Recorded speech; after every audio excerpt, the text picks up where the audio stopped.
कुछ काम सीख परिवार का सहारा बनना चाहता हूँ, क्या करूँ? आज ही ज्वाइन करो JS ITI, जहाँ मिलेगा electrician, fitter, surveyor, COPA, fashion technology जैसे ट्रेड्स में रोजगार परक प्रशिक्षण, जिसे प्राप्त कर तुम अपने परिवार को आर्थिक मजबूती दे सकते हो। साथ ही मल्टीनेशनल कंपनीज में 100% प्लेसमेंट। JS ITI, पलई पट्टी, बाबतपुर, एवरीवन, मैं सुरेश सिंह आपका JS ग्रुप ऑफ ITI के ऑनलाइन वीडियो पोर्टल पे आपका स्वागत करता हूँ।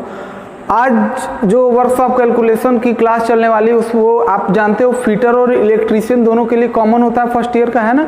और हम आगे चल के और मेंसुरेशन क्षेत्रमिति चैप्टर शुरू कर चुके हैं और इसमें हमने पढ़ा है सिर्फ चतुर्भुज। चतुर्भुज में जो आपके कोर्स में है वो आयत, वर्ग और समचतुर्भुज आप पढ़ चुके हैं, ठीक है। एक चीज़ और मैं बता रहा हूँ, अभी कुछ दिन पहले मंगलवार को हमने जूम की क्लास करी थी, उसमें कुछ बच्चे जुड़े थे और काफ़ी अच्छा रहा। और अगर आपको उसमें कोई दिक्कत या लगता है कि आपको बताना चाहिए तो आप उसे मुझे पर्सनल मैसेज कर दिया करो।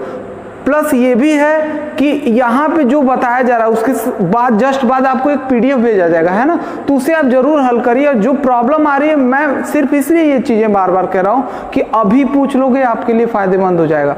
बाद में क्योंकि आने वाले टाइम में ऑनलाइन एग्जाम होने वाले हैं, कोई आपकी मदद नहीं कर पाएगा, ठीक है। इसीलिए हम लोग लगे हुए हैं और आई होप कि आपको चीज़ें समझ में आ रही होंगी। जिस भी स्तर पर आपको चाहोगे यथासंभव आपकी मदद की जाएगी, ठीक है। अब आते हैं मेन, आगे हम चल के क्या करेंगे, वृत्त के बारे में पढ़ेंगे। और देखिए, हम लोग को ज्यादा कुछ नहीं पढ़ना, हमें वही चीजें पढ़नी है जो कि आपके कोर्स में है। तो यहाँ पे आज हम शुरू करते हैं सर्किल से, ठीक है। आज का जो हमारा चैप्टर है क्या है, सर्किल, जिसको हम कहते हैं वृत्त। ये तो सबको पता होगा वृत्त होता कैसा है, ठीक है। एक गोलाकार आकृति वृत्त, ठीक है, यहाँ पे वृत्त है। और इसकी अगर आपको परिभाषा देने हो तो आप साधारण अर्थों में सिर्फ इतना कहें कि एक ऐसा बिंदुपथ जो कि किसी एक निश्चित बिंदु से समान दूरी पर स्थित होता है। बिंदुपथ का मतलब क्या है, एक बिंदु यहाँ है, उसके द्वारा बनाया गया जो रास्ता होता है उसको बिंदुपथ कहते हैं। और अगर बिंदुपथ ऐसा हो जाए कि एक ही बिंदु से हर जगह समान हो तो जाहिर सी बात है गोला के अलावा और कुछ नहीं बनेगा, ठीक है। तो ये क्या हो गया, आपका गोला हो गया, वृत्त हो गया। और यहाँ पे एक चीज मैं और क्लियर कर दूं, वृत्त जो होता है वो एक समतल आकृति है, ठीक है। ये देख रहे हो आप, इनफैक्ट इसको समतल भी नहीं कहोगे आप, एक लाइन से बनी हुई आकृति है। नॉर्मल भाषा में हम क्या कहते हैं, गोला। गोला एक ठोस, वृत्त जैसा ही होता है लेकिन एक ठोस होता है, उसमें घनत्व होता है ना। तो अगर आप टेक्निकल हो तो इन दोनों में अंतर समझना, गोला वृत्त जमीन आसमान का अंतर है, ठीक। अब इसमें कुछ चीजें हैं जो कि आपको जानना जरूरी है वृत्त में। हालांकि क्षेत्रमिति में आपको मैं बता दूं क्या आपको जानना है, मेन है आपको जानना है सिर्फ इतना, एरिया, ठीक है। दूसरा पैरामीटर, इसका जो परिमाप है, ये दो चीज आपने जानना है। लेकिन और भी कुछ चीजें हैं, जैसे मैंने यहाँ पे कहा व्यास, क्या होता है व्यास, आखिर क्या होता है व्यास, ठीक है। तो पहली चीज यहाँ पे नोट आउट आप कर लें, व्यास क्या होता है, व्यास, इसको भी हम देखेंगे, ठीक है। और मैं सारी चीज एक एक करके आपको समझाते जाऊंगा, आप पूरी तरह से इसको समझना, मन लगा के वीडियो आप ध्यान से देखना, पूरी देखना है, ठीक है, तभी आपको चीजें समझ में आएंगी। व्यास। दूसरा हो गया, आगे एक और चीज आती है वृत्त में ही, जीवा। तीसरी चीज हो गई त्रिज्या, ठीक है। चौथा आपका हो गया वृत्तखंड। ये अगला आपका हो गया त्रिज्यखंड, ठीक हो गया। तो इसमें अगर जब भी आप वृत्त की बात करते हो तो ये चीजें आपको जानना जरूरी है। जैसे देखिए, व्यास क्या होता है, जीवा क्या होता है, त्रिज्या क्या होता है, वृत्तखंड और त्रिज्यखंड, इसकी हम बात कर लेंगे, है ना, इसकी हम बात कर लेंगे। फिर हम चलेंगे कहाँ, क्षेत्रफल पे और परिमाप पे, वो तो आराम से हो जाएगा क्योंकि वो सिर्फ सूत्र पे आधारित। अब देखिए ये वृत्त है, वृत्त में सबसे पहले हम किसकी बात करें, केंद्र की बात करें, तो वो बिंदु जिसके इर्द गिर्द वृत्त की जो परिमिति है, जो एकदम समान लंबाई होती है, वो एक बिंदु के इर्द गिर्द होता है। तो जो इसके बीचों बीच बिंदु होता है उसको हम क्या कहते हैं, इसको हम क्या कहते हैं केंद्र। क्या कहते हैं, केंद्र। हो गया केंद्र, ठीक है। दूसरा, अब यहां से केंद्र के दोनों तरफ, इधर भी और इधर भी, ठीक है, मैं देखिए बनाते जा रहा हूं, इधर भी और इधर भी, केंद्र के दोनों तरफ, यहां और यहां, इस दोनों को आप क्या बोलोगे, क्या बोलोगे, त्रिज्या बोलोगे, है ना। तो ये क्या हो गया, त्रिज्या हो गया, ठीक है। इसको आप क्या बोलोगे, त्रिज्या। इसी तरह किसी भी तरीके, यहां यहां कहीं भी हो गया, केंद्र से वृत्त के एक तरफ परिधि पर जो रेखा स्पर्श करती है उसको हम क्या कहते हैं, त्रिज्या कहते हैं। वो हमने बना दिया, ठीक है। अब इसके आगे जब हम चलें तो एक चीज लिखिए, व्यास। व्यास क्या होता है,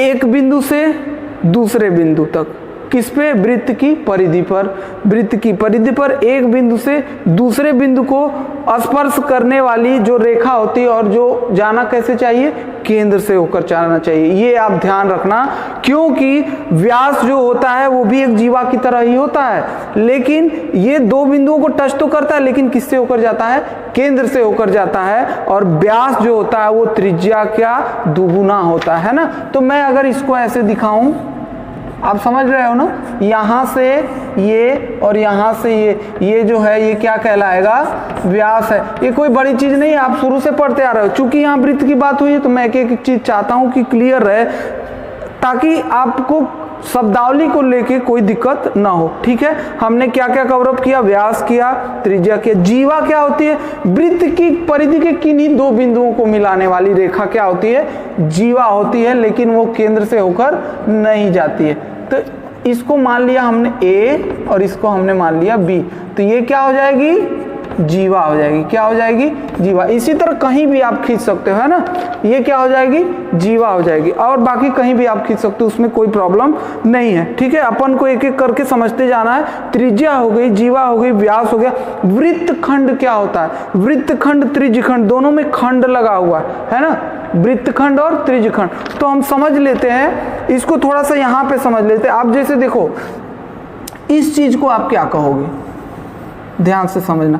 ये वृत्त है और वृत्त का कोई एक खंड है, ठीक है। इसको आप क्या कहते हो, वृत्तखंड कहते हो। क्या कहते हो, वृत्तखंड कहते हो। क्यों कहते हो, क्योंकि यहाँ पे एक चाप और एक जीवा, मतलब वृत्त का एक खंड है जो कि जीवा और उसके चाप से मिलकर बनता है, उसको हम क्या कहते हैं, वृत्तखंड। इसको त्रिज्यखंड क्यों कहते हैं, क्योंकि ये जो है ये त्रिज्या और चाप से मिलकर बनता है, ठीक है।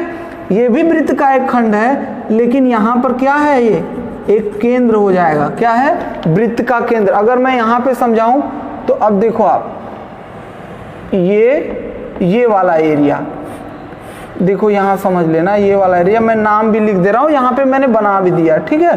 तो ये क्या हो गया, आपका त्रिज्यखंड हो गया। क्या हो गया, त्रिज्यखंड, ठीक है।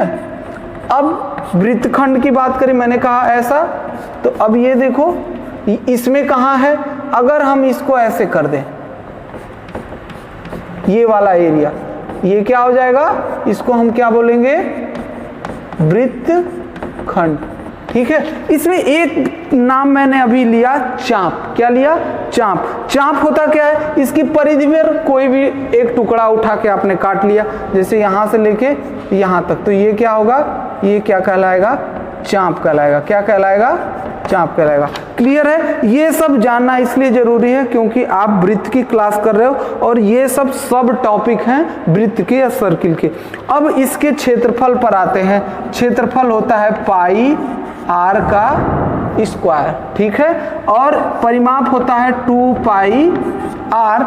अब यहाँ पे क्षेत्रफल में जो आर है, आर बराबर क्या है, इसको हम बोलते हैं त्रिज्या। क्या बोलते हैं, त्रिज्या बोलते हैं। और यहाँ भी आप जान गए त्रिज्या है। यहाँ पे मैं बता देता हूँ, पाई एक चीज है, पाई का मान होता है 3.14 या 22/7।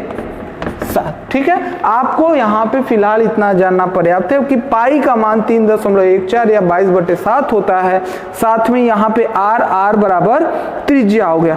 ठीक है, इसी के साथ एक चीज और यहाँ पे आती है, अर्धवृत्त। क्या आती है? अर्धवृत्त, जो कि आपने क्या करना है? पढ़ना है। क्या करना है? पढ़ना है। तो अर्धवृत्त क्या हो गया? इसको हम बोलते हैं सेमी सर्किल। ठीक है, अगर कोई प्रॉब्लम इसमें आ रही है तो आप कमेंट जरूर करना, ठीक है, या मुझे पर्सनल मैसेज कर देना। जो बच्चे ग्रुप से जुड़े हैं उन्हें पता होगा, वो मुझे मैसेज कर सकते हैं। ठीक है, मैं आप जो भी प्रॉब्लम है उसे सही करने की पूरी कोशिश करूंगा। अर्धवृत्त क्या होता है? वृत्त का आधा भाग। नाम से स्पष्ट है ना, वृत्त का आधा भाग। यहाँ पे एक कंफ्यूजन होती है, वो मैं आपको बताऊंगा। अब देखो यहाँ पे, अब बाकी चीज तो आप समझ गए, मुझे समझाना नहीं। यहाँ पे a = क्या होगा? पूरे वृत्त का क्षेत्रफल जो है पाई r का स्क्वायर होता है। तो इसका भाई जब मुझे आधे का ज्ञात करना है तो सबको पता है बटे 2 करते हैं, है ना, यही करते हैं। लेकिन जब परिमाप की बात आती है, तो 2πr। अब देखो परिमाप है क्या? परिमाप यही, परिमाप का मतलब क्या होता है? परिधि का मतलब क्या होता है? चारों तरफ की रेखा। तो वृत्त के चारों तरफ की रेखा, तो यहाँ पे 2πr हो गई, है ना। लेकिन इसमें जब आप करोगे तो इसमें तो ये भी है और साथ में क्या है? ये भी। तो जब आप ये ज्ञात करोगे तो 2πr/2 होगा, प्लस ये भी तो है r और r। तो आप यहाँ पे क्या लिखोगे? 2r। अब इसको आप लिख सकते हो, यहाँ पे अगर मैं करूँ, यहीं लिख देते हैं। ठीक है, अब देखो यहाँ पे आ गया πr + 2r, या इसी को हम लिखते हैं, r को कॉमन ले लेते हैं और पाई + 2। ठीक है, कोई प्रॉब्लम? 2πr/2 किया तो ये आ गया, प्लस वो वाला और ये r 2r कर दिया। ठीक है, इसी को हमने क्या किया है? कॉमन ले लिया है। πr 2r हो गया, यहाँ पे r कॉमन ले लिया तो पाई + 2 है। ठीक है, ये सारी चीज कंप्लीट हुई, समझ में आया। अब अगली जो क्लास होगी उसमें हम क्या करेंगे? त्रिभुज के बारे में पढ़ेंगे। क्या करेंगे? त्रिभुज के बारे में पढ़ेंगे। अभी फिलहाल वृत्त के बारे में पढ़ते हैं। इससे संबंधित जो भी क्वेश्चन है मैं आपको अभी ग्रुप में मैसेज करूंगा, उससे संबंधित पूरे क्वेश्चन है वो आप लोग लगाओगे। ठीक है।